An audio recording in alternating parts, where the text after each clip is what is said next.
tonight, to drag the past out into the light. We're one, but we're not the same. We get to carry each other, carry each other. Hello everyone, welcome back. Hello. Hello there. So welcome back to the Chit Chat Cafe. Another live stream on one of our courses coming up for the Mental Wealth Academy. So I'm Carolyn Barber from the Good Mental Health Co-op, and I'm joined by Sarah Haskett, who's also from the Good Mental Health Co-op and Creative Mental Health, and Dr. Sandy Walker, who's the facilitator of the course that's starting next Wednesday at 6 o'clock in the evening on mental health perspectives. So we're going to be talking to Sandy about what that involves and who might be interested. So the link to the course is in the chat, in the comments underneath. So do take a look while we're talking, and if you've got any questions, just post them in the comments. So, Sandy, it's good to see you again. Yeah, you too. But what do you want to tell us something about the background to this course and how you've kind of come to set it up? Yeah, sure. I'll give you the potted version. I've been a mental health nurse since 1918, long time, and during that time I've done loads and loads of training, various kinds, and I've worked in the NHS for most of that time. Not all, because I had my own period of mental distress after I had my second and third child. So I was off work for a bit there, but I came back and I went back to work, and I did quite well and went through the ranks, as it were, and worked in different areas of healthcare. And whilst I was there, I was struck by several things, but one of the things was how much of a grip the medical model had on healthcare. So the ideas around diagnosis and how that drove mental health care, and how it seemed to me that sometimes I saw that being somewhat less humane than I would have liked. So that sort of really unsettled me and made me, and I'm the sort of person, when I see something that I don't quite like, I just have to do something about it, really. And for me, it seemed to be education that was needed.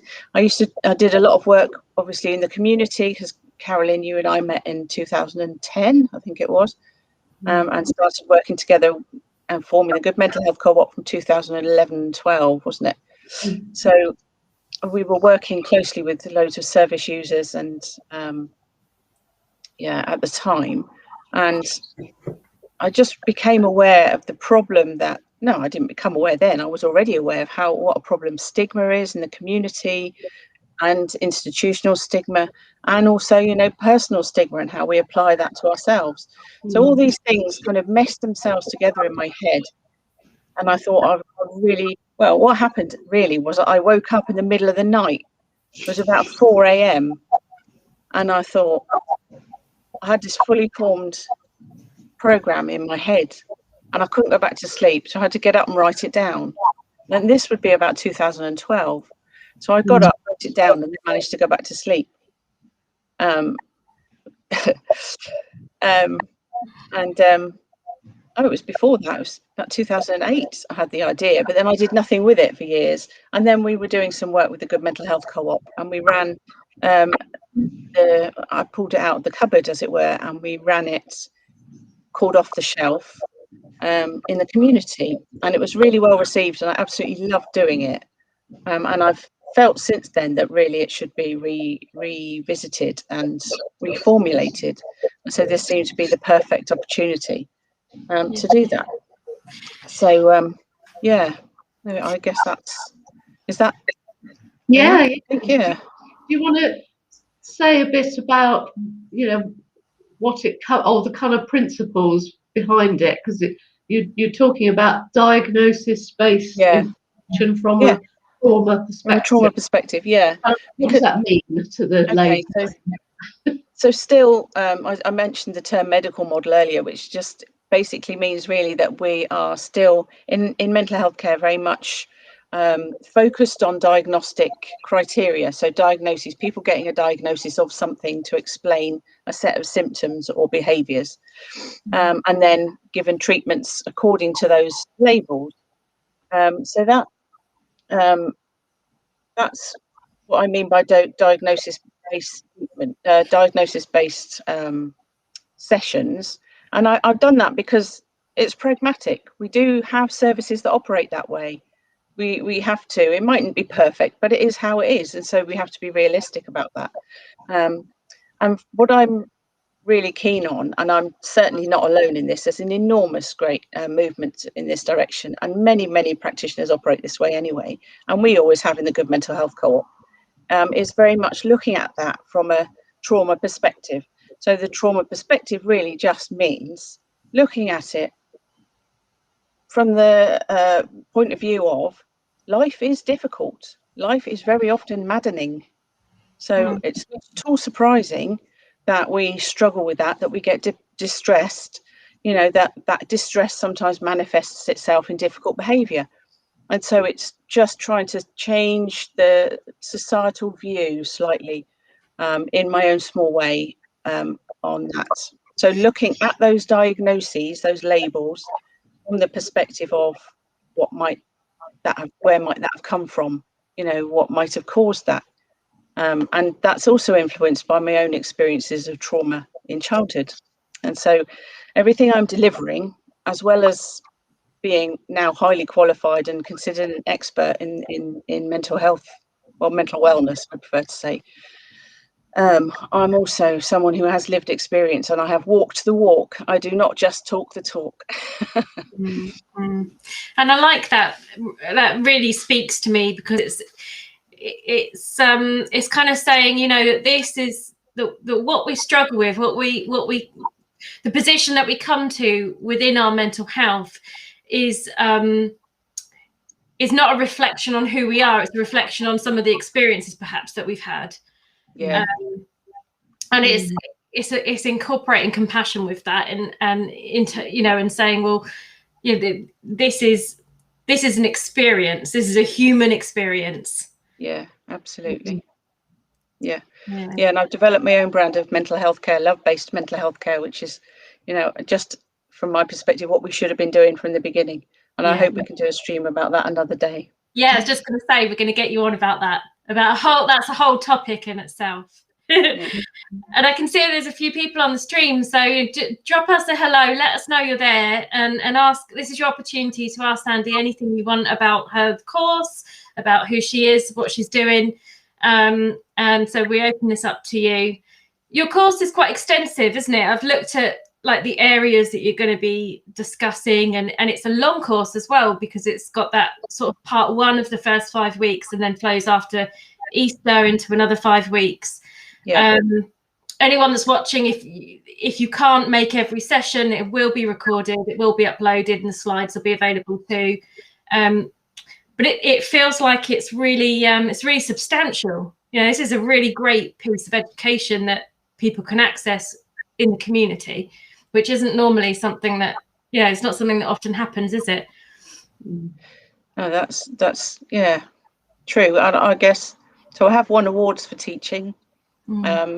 Which is, I hate saying that out loud, but I also like saying that out loud. Why not? Be proud. Yeah, I'm not at all sure whether that award-winning presentation style will come across quite so well in Zoom, but I should do my best. And the sessions will be interactive to a certain degree, so I'll ask people to use the chat really mostly, and occasionally there might be the odd breakout session to have a chat with each other and then feedback, that kind of thing. But beyond that, it's because we're going to have the recorded sessions and then questions. I'm happy to answer questions after the event as well, if they get emailed in, and we could add it or something like that. Yeah, we've got there's the forum group, so I'll set up a specific page for your course on a community chat group that we've got, that when you enroll in the course, there's an automatic invitation to the community chat site, and on there people can post any questions there and share and talk about the experience of the learning. Can I just make one more point about what you were saying about how it seems quite expansive or comprehensive, which I don't disagree with that, but at the same time, it's surprising how we have all these different labels to describe something that actually is quite similar across humanity. Well, certainly in the Western world that we're most familiar with. And so it's surprising how much actually isn't, maybe we didn't really need all those labels, but yeah, that's how I've devised it as per the most common diagnostic criteria. Diagnostic labels. That makes sense. Yeah.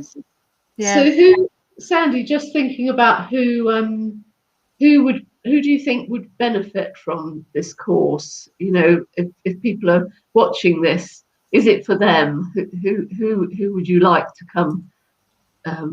Everyone. I'd like everyone to come.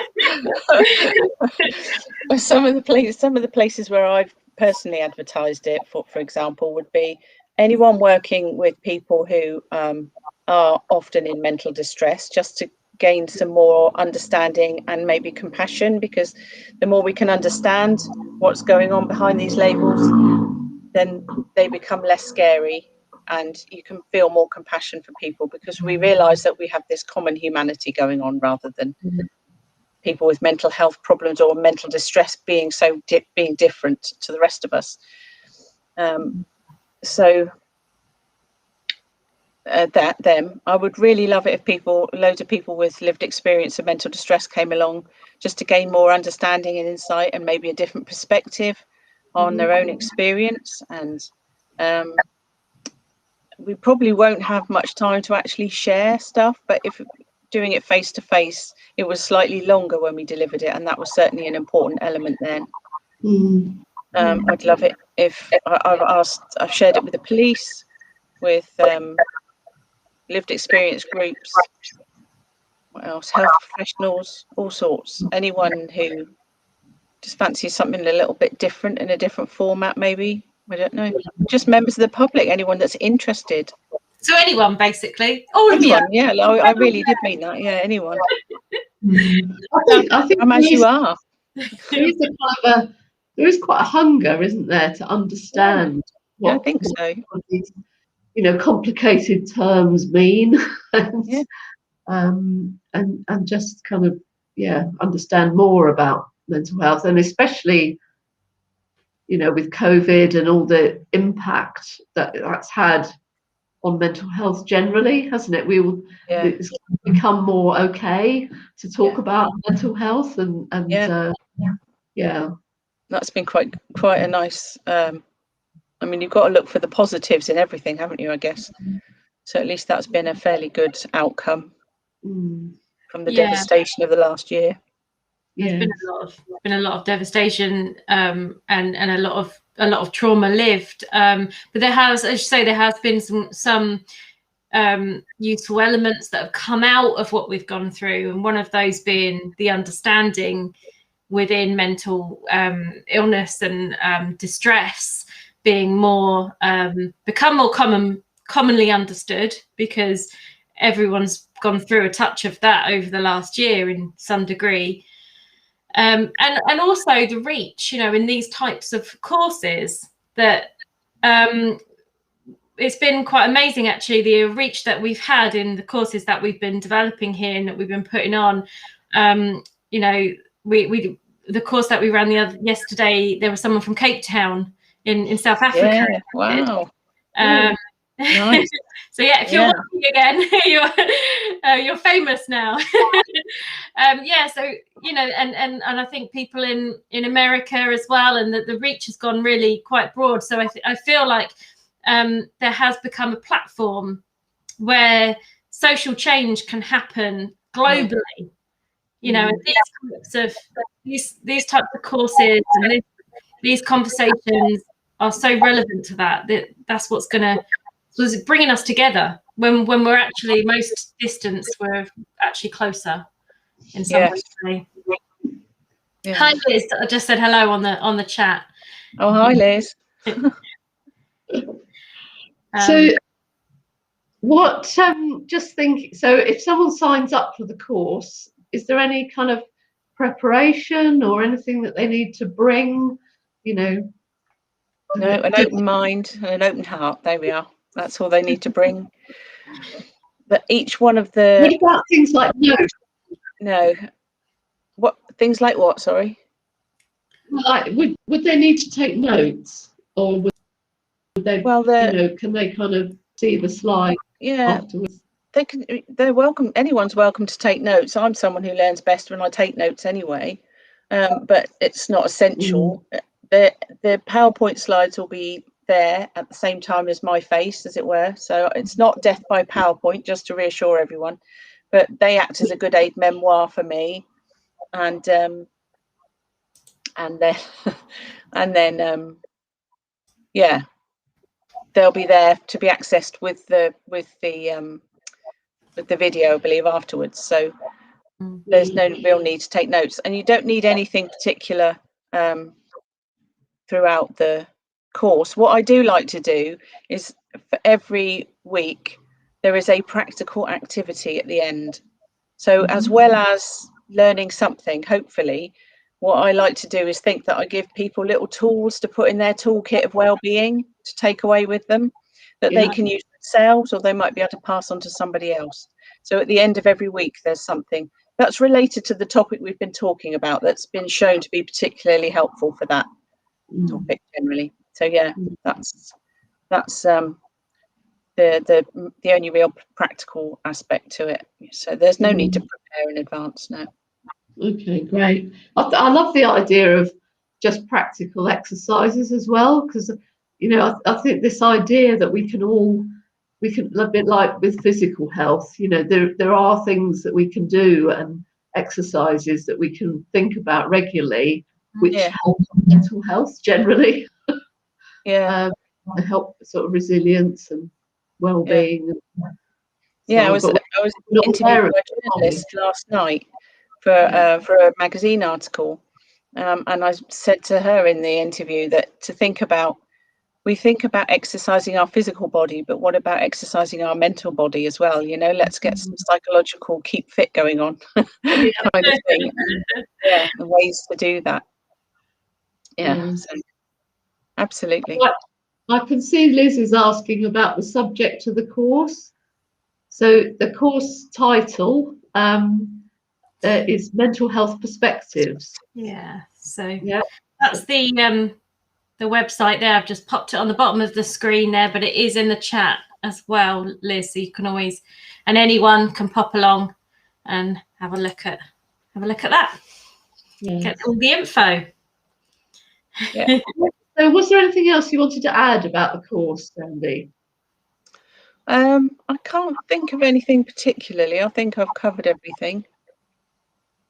I hope people will I hope people will stay with me for the whole 10 weeks, because it's but obviously that's not necessarily always possible, and I know people can catch it up in their own time. So I think there's benefit from the group. There's benefit from having a group session. Yeah, it's really, really helpful. It just makes a more rich learning environment, really, for people.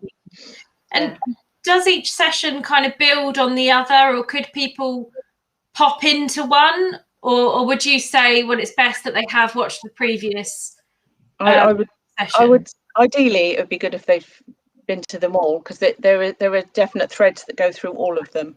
That said, apart from the first two, the second and the third one are definitely connected, and indeed the fourth one, because the second one is depression, and then the third one is depression and anxiety, and then the fourth one is anxiety. I think that's right. And those three are definitely joined together, as it were. But yeah, you're still, ideally, if you don't want to have to keep repeating stuff from the first week each time. So they'll be there to watch, won't they? I mean, that's a fantastic thing with this format. In real life, you would have to explain again what we did last week to people who weren't there. No, in real life, did you? I just said in real life. You know what I mean? In the classroom situation. Whereas here, it's a real luxury to say that, can you just look at the first 2 sessions before you come to the third one if you haven't been able to make them? You know, it's great, isn't it? That's quite a luxury. Yeah, and it does mean someone could sign up at any time, really, during the course, couldn't they? Yeah. They could catch up by watching the previous ones and then just join in. Yeah, that's it. That's fantastic. Yeah, so definitely a real benefit for the way that things are working right now. Yeah. And the connection in the forum page as well, and just being, you know, so there's that sort of 3 elements of it, of the recordings, of the live session, and then that sort of community chat, bringing it all together and connecting with people the best we can. And there's actually advantages in it. Definitely. Oh, but you should have heard me grumble at the beginning about having to do stuff online. It's been a shock to a lot of people, but it's starting to feel a little bit more settled now, isn't it? Yeah. I think it. We're all finding our roots through it, aren't we? But it has been quite a steep learning curve. Yeah. Okay. So shall we bring this to a close then? And this will obviously be available for a while for people to look at, and join up. Take a look at the course and join up. Yeah, get involved. Yeah, please. Yeah. So thank you very much, Sandy, and you're welcome. See you soon. Yeah. Okay. Bye. Bye.